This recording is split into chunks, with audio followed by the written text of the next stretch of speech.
Hey guys, welcome to today's video. My name is Vienna Lay and I am your local real estate expert in the Dallas-Fort Worth area.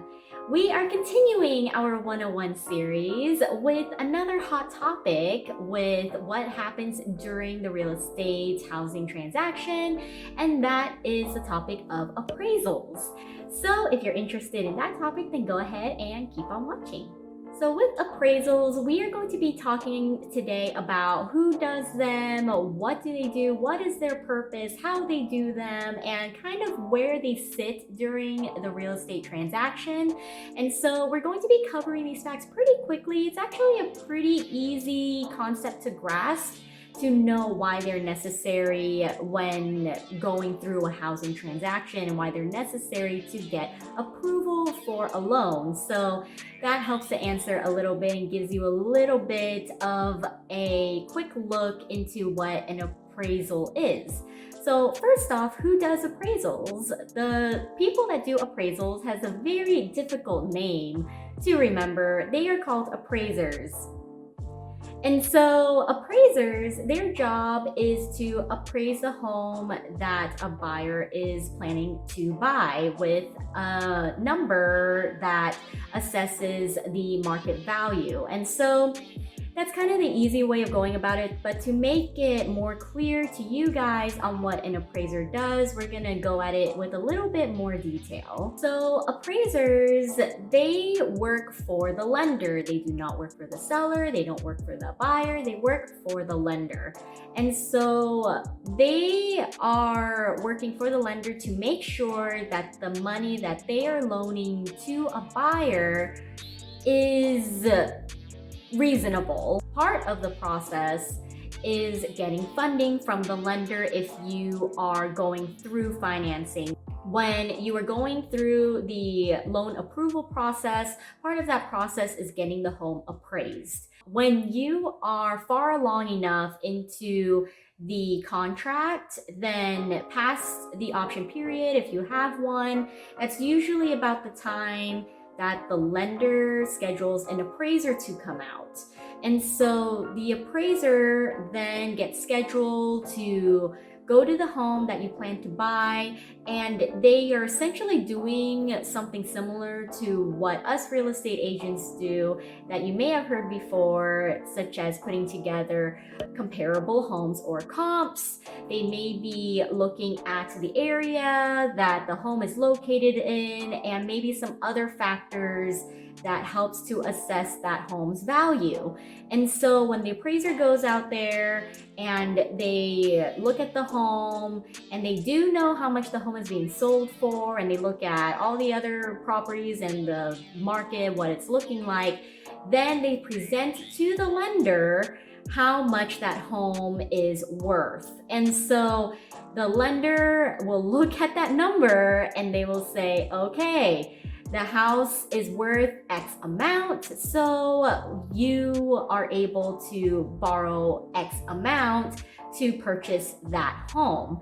So, for example, just to make it easy, if the home that the buyer wants is $300,000 and they want to buy it for $300,000, and they put in a certain down payment of, say, $5,000, so now they need a loan amount of $295,000. So the appraiser goes out there and, say for whatever reason, the appraiser looks at the house and so they think that the home is actually worth $290,000 instead of the $295,000 you need to get to close on the house.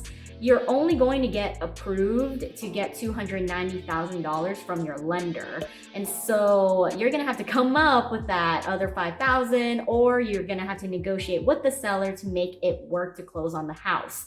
If, say, the appraiser makes the assessment that the house is actually worth $305,000, then that is fantastic. That means that your lender will still lend you that $295,000 that you need to close on the house. And so that doesn't mean that they're going to just lend you 305 because it is appraised for more. It just means that, okay, it is worth at least that much. So they will lend you the amount that you were hoping to get anyway on the house. You see what I'm getting at with all that? Does that all make sense? So you can imagine that the appraiser's job is very, very important in the process of closing on a home, because for a lot of buyers, you probably don't have hundreds of thousands of dollars in your account, and you may need some help in the lending aspect of getting into your dream home. And so lenders will hire appraisers to go do that, to assess the home, and to make sure that that home is worth that money that you need to close on the house. Now, moving forward, when do you not need appraisers? When do you not need an appraisal done? Well, if you're going through third-party financing, that's usually conventional and FHA, like those kinds of loans, you need an appraisal done to qualify to get your lending amount from your lender, so that the house can be assessed appropriately. Now, if you are buying the home or the property or lot in all cash, technically you don't need an appraiser because you're not going through a lender because you have the funds already. So you're just going to pay for it however much you already have, so you don't need the assistance. So appraisers are only used when a buyer is going through lending and need to borrow funds. And so the appraiser is there working for the lender. They're there to protect the lender. They don't work for anybody else. And it makes sense why that is, I think, as I'm explaining it. And so, yeah, that is how appraisals and appraisers work. That's who they work for. That's how they work and why they're super important. So if you found this video helpful, go ahead and leave a like. And if you want other people to know this information, then go ahead and share it as well. Leave a comment if I'm missing anything, or you'd like to figure out or find out more things about the housing process, the housing transaction process. And I will continue making this 101 series. I think that this makes for great tidbits of information about the housing process and to give a clearer understanding to those who may be new to the market or need a certain refresher. Who knows? That's what these are for. So if you guys like this sort of content, do all those things. And if you want to see more real estate content like this, go ahead and subscribe. I upload videos every single week.